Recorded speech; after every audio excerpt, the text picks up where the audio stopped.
Hi everybody. In this lesson I want to briefly look at one example illustrating something important when simplifying radical expression. So I want to look at this function f of x. It's the square root of 2x squared plus 8x plus 8. And you'll notice that we can factor a 2 out of this radicand, and that leaves me x squared plus 4x plus 4 that you might recognize can also be factored. In fact, it factors as a perfect square, x plus 2 times x plus 2.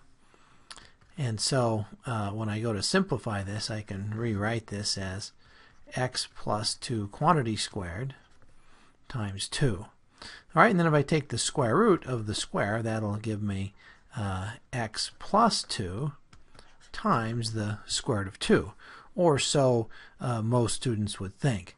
All right, and so this is, I'll tell you up front, this is the most common wrong answer that students would give, and I want to illustrate why this isn't the correct answer. All right, so if I go ahead and graph my original equation here on my calculator, if I graph y equals the square root of 2x squared plus 8x plus 8, and I'll just do this on this setting right here, you see I get this little V-shaped graph right here.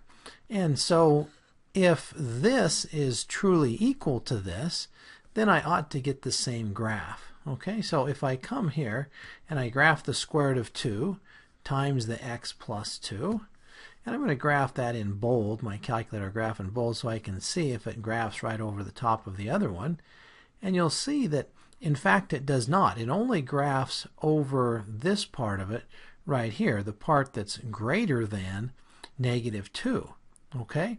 And the reason why I'm not getting the same graph is because right here, if I plug in a number smaller than negative 2, like say negative 3, well, negative 3 plus 2 is negative 1, and when I square negative 1, I get 1.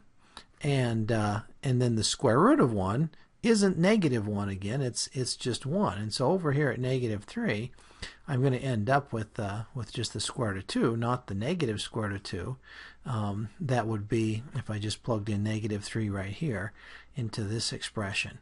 Okay, so anyway, you can see that we definitely got something wrong. What's wrong is if you ever take the square root of a variable expression squared, you really don't get just the x plus 2.